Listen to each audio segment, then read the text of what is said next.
mari kita lihat para sahabat. Jadi Quran surat Al-Baqarah ayat 177 mengajarkan kepada kita, bukanlah menghadapkan wajahmu ke timur dan ke barat itu suatu kebajikan. Awas, kan saya bilang tadi, sholat itu bukan tujuan.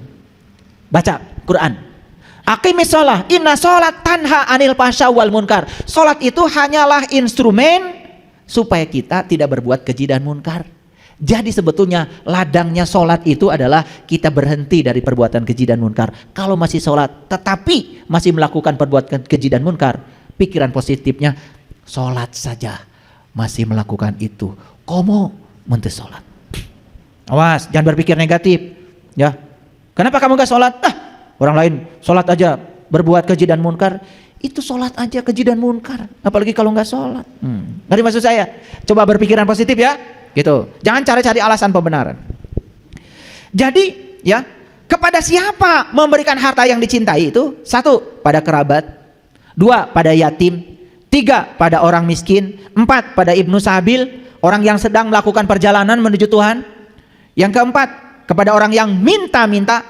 Yang kelima, kepada hamba sahaya yang perlu dimerdekakan. Jadi sebetulnya harta yang dicintai itu tidak sekedar uang. Lebih dari itu, bahkan jiwa sekalipun itu harta yang paling dicintai. Makanya saya mengajak, yuk kita bangun sejarah peradaban. Dalam hidup ini kita bikin sejarah besar, buat suatu perubahan agar kehadiran kita di dunia ini ada dan ada, bukan sekedar ada tetapi tidak ada.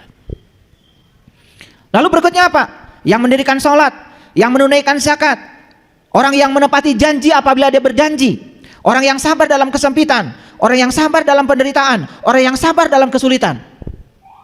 Mereka itulah orang-orang yang benar, dan mereka itulah orang-orang yang bertakwa.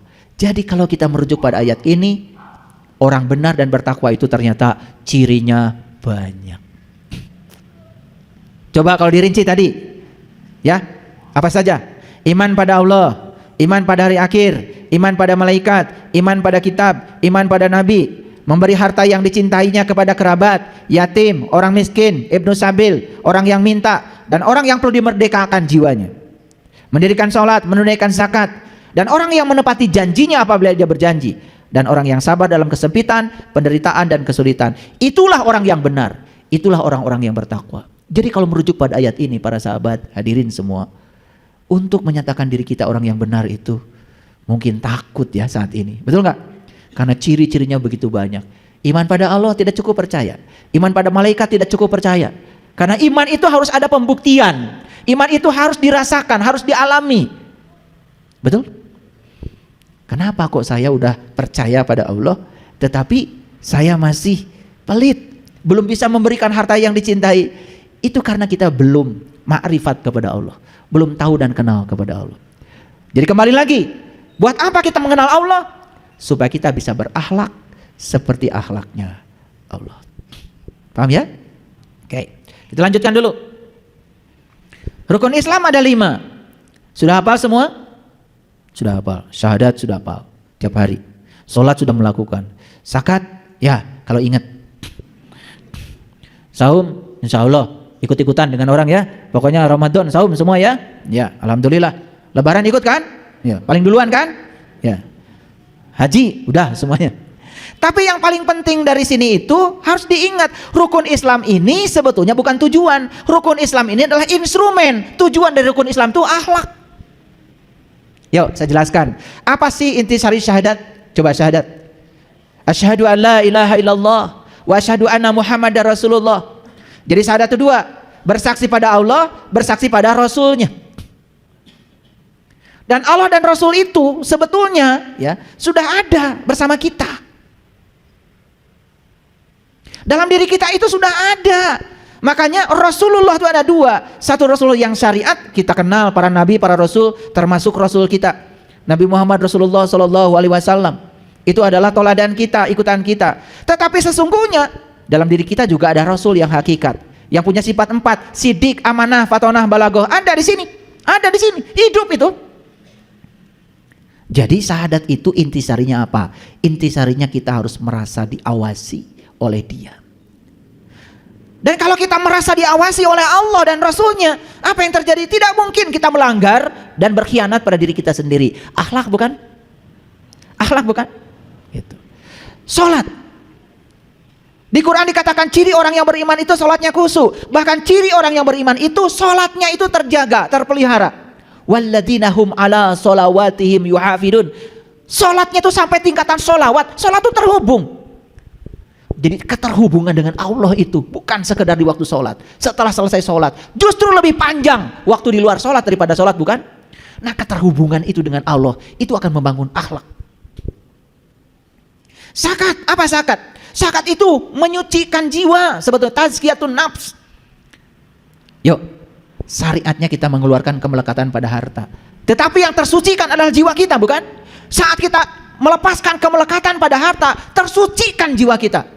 Dan orang-orang yang melekat pada uangnya kotor jiwanya. Dan ciri orang yang kotor jiwanya itu gampang mendeteksinya, pelit. Paham? Jadi kalau cari orang yang kotor jiwanya, nggak usah periksa, pakai ronsen, mau katingali pentaan duit.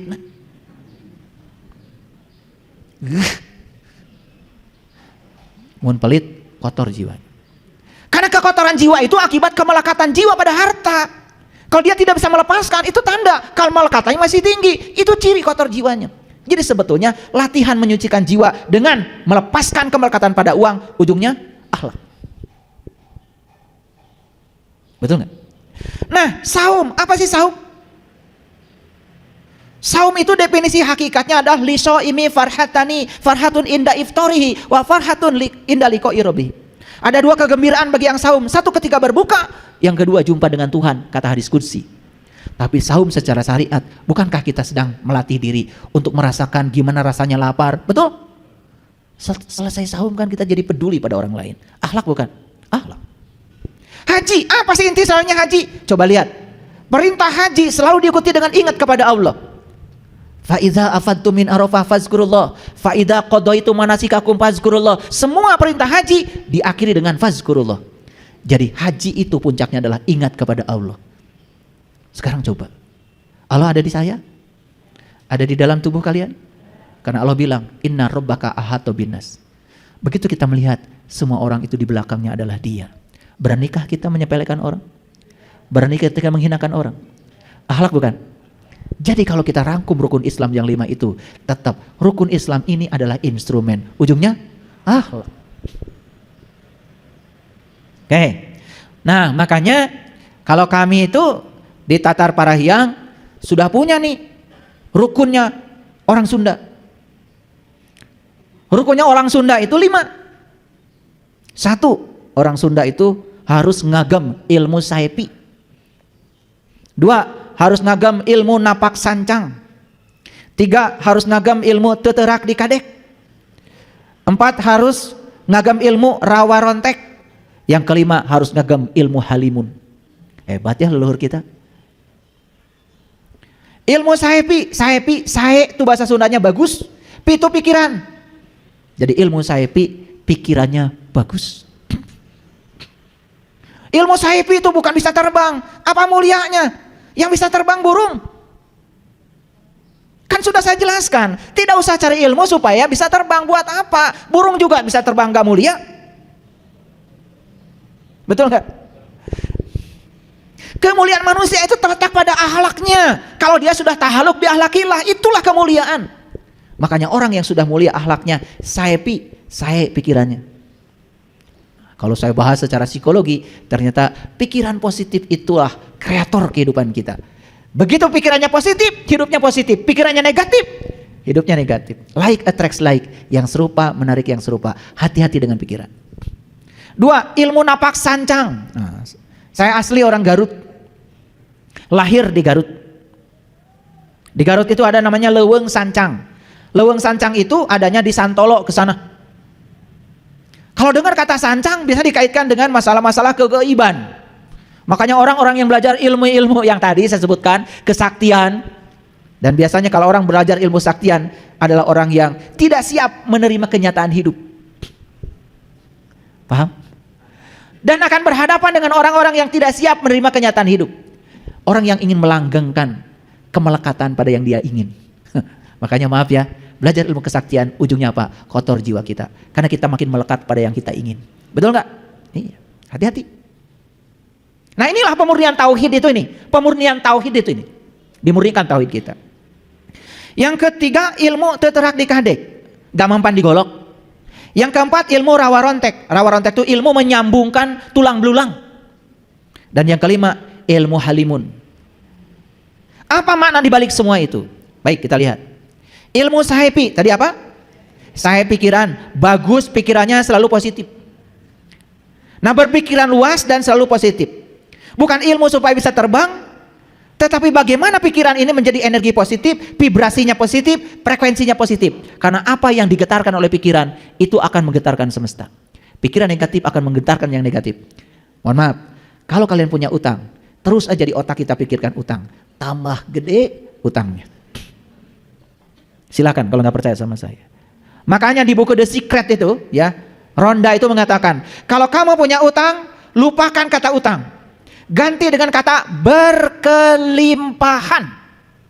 Utangnya lunas, saldonya nambah. Saya sudah buktikan.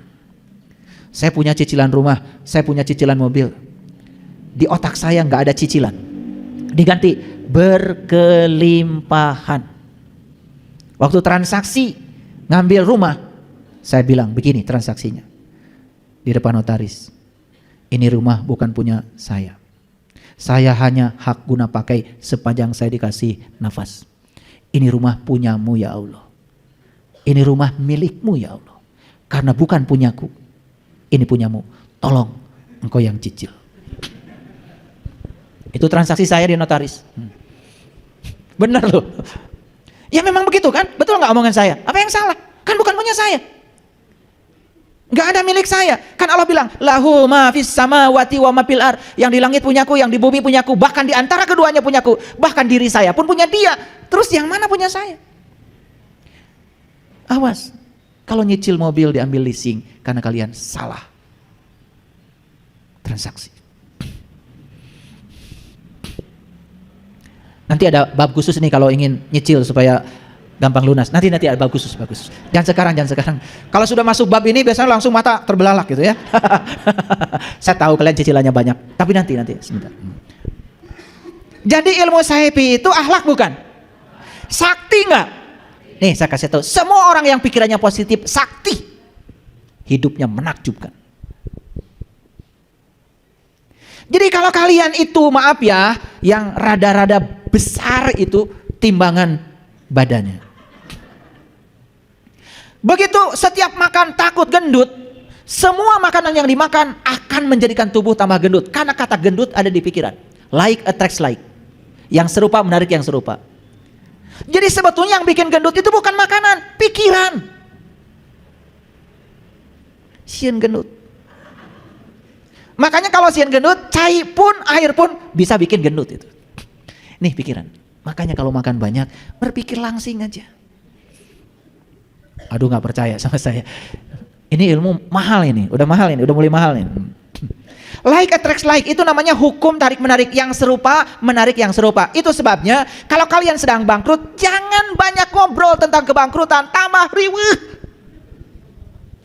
Kalian kalau bangkrut, ngobrol dengan si ini tentang kebangkrutan, ngobrol sini kebangkrutan, ya sudah, diulang-ulang terus kebangkrutan, tambah menderita. Karena kita sedang membicarakan yang kita tidak suka. Coba bicarakan yang kita suka. Itu jadi doa. Kalau suamimu itu kurang baik, jangan dibicarakan ke si A, ke si B, ke si C. Masa gak ada kebaikannya? Bicarakan kebaikannya. Saya yakin akan berubah tambah baik. Makin dibicarakan keburukannya, makin tambah buruk. Aneh kita itu, pengen pasangan kita tambah baik, tapi yang bicarakan kemana-mana selalu keburukannya. Siap-siap keburukannya akan bertambah. Itu like attracts like. Itu hukum tarik menarik. Agak saintifik sedikit ya kuliahnya. Gaul dikit. Paham sampai di sini? Jadi ilmu sahepi ngerti? Ya, itu. Tidak usah baca ini sekian ribu kali supaya kamu bisa terbang. Nggak perlu. Mau terbang kemana? Terbang kemana? Mau nyopet kalian? Dan saya khawatir aja kalau kalian bisa terbang, nyopet. Begitu kita punya kesaktian, pasti dorongannya itu, hawanya itu pasti pada yang jelek. Begitu kita melanggar hukum alam, maka dorongannya pasti yang jelek. Makanya sakti itu apa tadi? Akhlaknya mulia. Para nabi, para rasul sakti. Nah, makanya kalau nonton film para wali itu keliru. Kalau wali itu kerjanya shot. Bukan. Para wali itu enggak begitu. Para sunan, para wali itu mengajarkan kesaktiannya dengan akhlak. Bukan itu. Kalian mau jadi burung? Apa mulianya? Berkesana burung biasa aja. Betul nggak? Ini supaya ngerti. Yang kedua, ilmu napak sancang. Sancang itu laut. Jadi bukan ilmu supaya bisa berjalan di atas air. Buat apa kalian belajar di air? Buat apa? Lauk kayak geleyengkan biasa. Ngerti? Mau jadi ikan? Napak sancang itu artinya ilmu supaya bisa menerima dan menghargai segala perbedaan. Ilmu supaya bisa diterima di semua golongan. Napak itu membumi. Di mana kamu tinggal, di situ langit dijunjung, di situ bumi dipijak, di situ langit dijunjung. Punya kemampuan adaptasi yang luar biasa. Tah eta napak sancang. Mun panggih jeung nu bodo, kade tong dipaksa nu bodo supaya pinter, karunya can pinter. Yang pinter ngikutin apa maunya orang bodoh, karunya. Dan nu bodoh can pinter. Kan nu pinter mah pernah bodoh. Pengalaman. Betul nggak? Jadi kalau ketemu orang yang tidak sadar, jangan dipaksa. Mereka harus ada di kesadaran kita. Kasihan, can sadar. Nah, kita yang kesadarannya tinggi, turunkan kesadaran kita. Ikut aja dengan mereka. Dari mereka, terima mereka yang tidak sadar apa adanya. Karunya kan can sadar. Jangan dipaksa supaya di kesadaran kita. Makanya kalian itu kadang-kadang suka marah kan? Kamu gini aja nggak bisa. Kamu juga pernah nggak bisa yang begitu dulu. Masih ingat waktu kecil ditanya 4 tambah 4 hese kan? Betul nggak? Dulu waktu kecil tanya 4 kali 4 bingung kan? Ya, ambil 4 sini, ambil 4 sini. Kalau orang tuanya, eta nu 4 tong hitung deui, sasana we wungkul. Nggak bisa, logika mereka belum nyampe. 4 tambah 4 ada tambah teh naon, kan bingung, otaknya belum selesai. Kesadarannya masih rendah. Kalian sekarang dibilang 4 tambah 4, 8. Lalu ngomong, mana gitu itu bisa. Mana yang baheula teu bisa. Betul apa tidak? Gitu. Jadi kalau bisa, jangan menyepelekan yang tidak bisa. Awas. Karena orang yang tinggi ilmunya itu tidak pernah merendahkan orang yang tidak berilmu. Karena orang yang tidak berilmu tidak layak direndahkan. Kasihan nggak punya ilmu. Paham? Nah, jadi ilmu napak sancang itu kita punya kemampuan adaptif di segala situasi. Coba. Enak coba. Enak. Jangan merasa diri kita sebagai siapa, jangan merasa diri kita itu apa, jangan. Kalau orang lain makan pakai daun, ngiluan pakai daun. Kalau orang makannya sambal, jengkol, peda, makanan apa itu? Punten ada juragan ton, sashimi. Dengartiin orang di kampung sashimi teh naon. Itu tidak punya kemampuan napak sancang itu. Nah, orang yang kayak gini nggak sakti. Ini saya kasih tahu. Ya. Ada satu daerah di Indonesia ini, kalau kita datang ke sana langsung disuguhi makan. Dan kalau makan di sana makan aja, jangan takut gendut. Karena orang sana itu kalau kita makannya lahap, luar biasa, seneng, bahagia. Saya juga suka begitu. Di rumah saya nggak makan nasi, di situ saya makan nasi aja. Ya udah, saya pikirkan nasi sehat bagi tubuh saya. Padahal di rumah nggak makan nasi saya. Tapi di situ saya makan nasi. Piraku kudu, sorry. Saya, tidak punya ilmu napak sancang. Sakti nggak? Kalau kayak gitu, sobatnya banyak, kemana kalian pasti disuguhin. Resep nyuguhan si akang ieu mah. Mani lahap tuh angna, anjing ka dieu deui nya, gratis deui pasti. Betul enggak? Ya, itu sakti kan? Waduh, sakti. Nah, itu sakti itu begitu. Bukan ada tumpang di sana lagi hajatan. Kumaha carana milihkeun tumpang? Udah pakai tuyul, pakai jin, kuntilanak pindah ke sini. Itu enggak sakti. Ya tolol itu. Yang sakti mah assalamualaikum.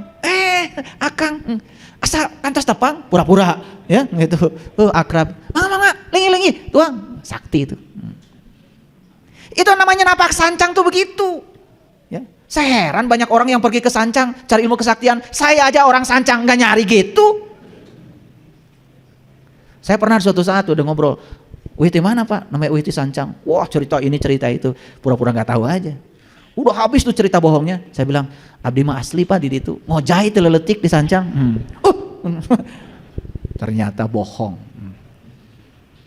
Ngeum di lawang Sancang 40 hari 40 malam, insya Allah tiris. Ya, bukan sakti. Paham ya maksud saya? Jangan percaya gitu-gitu. Itu bukan ilmu kesaktian. Sakti itu yang tadi, napak, sancang. Paham ya? Oke. Yang ketiga, ilmu teterak dikadek. Bukan gak mempan digolok, gak penting amat ilmu begitu. Buat apa? Buat apa? Jago-jagoan? Mau jadi preman? Kalau kalian baik, akhlaknya mulia, mana mungkin orang mau ngegolok kita? Betul gak? Kalau kita pergi kemanapun penuh cinta kasih, berehan, asihan, nggak mungkin orang golok kita. Nggak mungkin. Saya kasih tahu, saya jamin ya. Itu sudah hukum alam. Like attracts like. Semua sebab baik akibatnya akan baik. Ilmu teterak dikadek itu artinya adalah ilmu kuat pendirian. Sudah bisa menjadi diri sendiri. Itu teterak dikadek itu menjadi diri sendiri. Kalian metepayaan, tersinggungan, baperan, nah itu belum sakti tuh. Orang yang sudah sakti itu sudah menjadi diri sendiri, selesai dengan dirinya sendiri, gak ada lagi konflik. Ciri orang yang sudah menjadi diri sendiri itu ada 4. Satu, sudah bisa menerima dirinya apa adanya. 2, sudah bisa mengenal dirinya luar dalam, sudah tahu diri. Yang ketiga, hidupnya sudah tidak menggunakan lagi perbandingan. Dia tidak pernah bandingkan dirinya dengan siapapun. Selesai. Yang keempat, sudah menemukan bakat ilahi yang ada dalam dirinya sebagai berkah. Dan siapapun yang sudah menemukan bakat ilahi pada dirinya, namanya personal genius zone, bahasa Inggrisnya PGZ, maka dia akan memiliki arti hidup. Jadi siapa orang yang punya arti hidup itu? Orang yang sudah menemukan bakatnya. Nih saya kasih tahu. Ya Allah, ternyata saya tuh jenius di bidang nyiksik bawang. Itu tuh jenius karena tidak semua orang loh bisa nyiksik bawang. Baru sebentar nyiksik bawang, udah keluar air mata. Sedih kalau nyiksik bawang itu. Saya kalau motong-motong di bawah sedih. Saya suka gini, istri saya nanya kenapa? Sedih. Tapi ada orang yang kuat matanya, motong-motong bawang berapa banyak pun nggak masalah. Oh, berarti dia jenius di bidang motong bawang, bikin catering. Betul? Pindah tuh uang dari rekening orang ke rekening dia. Sakti nggak? Sakti.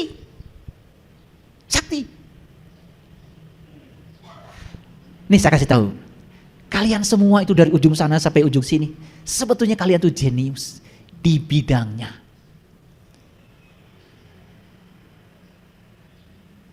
Kalian sukanya main bola aja. Mungkin kejeniusannya mengolah bola. Ini belajar matematika jadi idiot. Ngerti maksud saya? Ikan jenius gak? Dalam bidang apa? Berenang. Ikan itu akan kelihatan idiot kalau disuruh manjat pohon. Siapa yang idiot? Yang nyuruh manjatnya. Ngerti maksud saya? Monyet jenius gak? Bidang apa? Manjat pohon. Monyet disuruh berenang, dimarah-marah. Kamu bodoh, gak bisa berenang. Yang nyuruh renang sama monyet itu lebih parah dari monyet itu. Betul gak? Nih saya kasih tahu, anak kita jangan dibilang bodoh. Semua anak kita tuh jenius di bidangnya. Karena saya pastikan setiap orang yang datang ke dunia ini direncanakan Allah untuk tujuan Allah, dan setiap orang diberkahi bakat. Makanya tugas kalian orang tua itu jadi fasilitator agar anak menemukan bakatnya. Begitu dia ketemu bakatnya, luar biasa. Yang bakat masak, jangan suruh belajar matematika di dapur. Nanti jenius, dia punya perusahaan catering. Ngerti maksud saya? Tapi yang jenius matematika jangan suruh ke dapur. Salah terus, nanti bawang dihitung, pecin dihitung. Giliran ke warteg, udah jelas di warteg itu neng, ya. Tempe dihitung. Telur dadar dihitung. Di warteg sini cuma satu neng yang gak dihitung, nasi. Udah sanggup antara dihitung tapi dibayar. Ngerti maksud saya? Nih saya kasih tahu. Kalian semua ini aduh luar biasa. Makanya saya tidak berani merendahkan siapapun karena semua manusia itu setelah saya amati jenius. Cuman kita belum menemukan saya jeniusnya di bidang apa. Jadi kalau kita hidupnya tidak menakjubkan, salah tempat. Gitu aja. Saya kepada mahasiswa juga begitu. Kalian senang belajar fisika? Cari cing. Ternyata mereka itu saya tanya, kamu belajar fisika di sini disuruh siapa? Ternyata ibu bapaknya itu yang nyuruh dia belajar fisika. Anaknya nggak suka fisika, masuk di jurusan fisika, ketemu saya, ya salah jurusan. Akhirnya saya panggil, kamu itu nol terus. Kamu sukanya apa? Melukis papa. Pindah jurusan. Udah, saya rekomendasikan pindah jurusan. Lukisannya bagus. Salah kolot nak. Dia pengennya melukis, masuk jurusan fisika, ngitung terus, ya sudah stres. Nih saya kasih tahu. Sampai sekarang saya mau nanya, sudah pada menemukan apa sih jenius saya di bidang apa? Sudah menemukan belum? Nih saya kasih tahu. Kalau kalian belum menemukan itu, berarti hidupmu akan terus menerus tidak menakjubkan. Itulah pentingnya kita jadi diri kita sendiri. Makanya satu, ya, terima diri kita apa adanya. Dua, kenali diri kita luar dalam. Saya jenius di bidang apa? Saya hobinya apa? Itu. Nih kayak saya ngajar fisika dari pagi sampai sore, tidak merasa lelah. Kenapa? Karena saya tuh senang mengajar. Kalau ngajar tuh senang sekali. Sudah nggak mikirin duit. Kalau senang itu, duit mikirin saya. Ngapain mikirin duit? Biar duit mikirin saya, betul nggak? Ngapain cari duit? Duit dong cari saya, kan saya lebih mulia dari duit. Kalian itu kadang-kadang menghinakan diri kalian sendiri. Ke dunia cari duit, duit cari kita. Saya nggak mau nyari duit. Duit dong cari saya kan lebih mulia. Ngerti maksud saya? Ini udah ilmu tingkat tinggi nih ya, jangan salah paham. Yang ketiga, jangan bandingkan diri kita dengan siapapun. Karena kita ini oleh Allah direncanakan untuk tujuan yang berbeda. Banget orang wenges beda. Yang keempat, temukan bakatmu. Nih Kang Dadan ini ya, kalau edit video, selesai ini, edit. Ayah, selesai. Ciptakan lagu. Beliau tuh menciptakan lagu, gak pakai ditulis dulu, kasih gitar langsung centreng. Kang Dan itu lagu, neme pak, dikarang didinya. Jenius di bidangnya. Makanya kalau nyanyi bahagia. Kalian yang tidak jenius nyanyi, coba suruh manggung ke depan, bergetar. Betul gak? Itu. Ada orang yang tidak jenius bicara depan publik. 2-3 orang aja di depan dia udah bergetar. Pipis. Nggak jenius, dipaksa harus gitu, nggak boleh. Nih, saya kasih tahu, kalian jenius di bidang apa? Nih, yang jenius dagang, nggak usah kuliah. Atau kuliah di tempat yang mengembangkan bisnis dia supaya lebih modern. Nih anak-anak tanya, ingin jadi apa? Jangan sudah dimasuki oleh otak kita, nanti jadi dokter saya, jadi insinyur. Dari kecil kan gitu aja, betul nggak? Yang jadi dokter tuh Susan, ya kan? Paham sampai sini? Ilmu teterak di kadek itu adalah ilmu supaya kita punya pendirian, gak jadi orang lain. Selama ini kita ini jadi orang lain, sering berubah dengan apa kata orang tentang kita. Makanya kita tidak jadi diri kita sendiri. Hati-hati itu. Begitu kita tidak jadi diri kita sendiri, kita tidak akan menemukan bakat apa yang ada pada diri saya. Akibatnya apa? Kita kehilangan berkah dalam hidup. Kenapa? Tuh bisa ngojay, jika monyet dipaksa ngojay. Begitu kita berenang, idiot. Jadi jangan semua orang harus belajar matematika, harus pinter fisika, pinter kimia, nggak mesti. Ada anak yang jeniusnya bidang bahasa, sekolahkan di bahasa. Dia lemah dalam matematika, jangan dipaksa, kasihan. Apalagi dibentak-bentak, dibilang idiot, dibilang bodoh, itu yang ngajarnya yang salah. Makanya sekolah itu sebetulnya bukan untuk membuat anak jadi pinter, bukan. Sekolah itu supaya anak kita menemukan dirinya sendiri. Tapi guru banyak yang gak ngerti. Dipaksa semua kudu bisa juga manehna.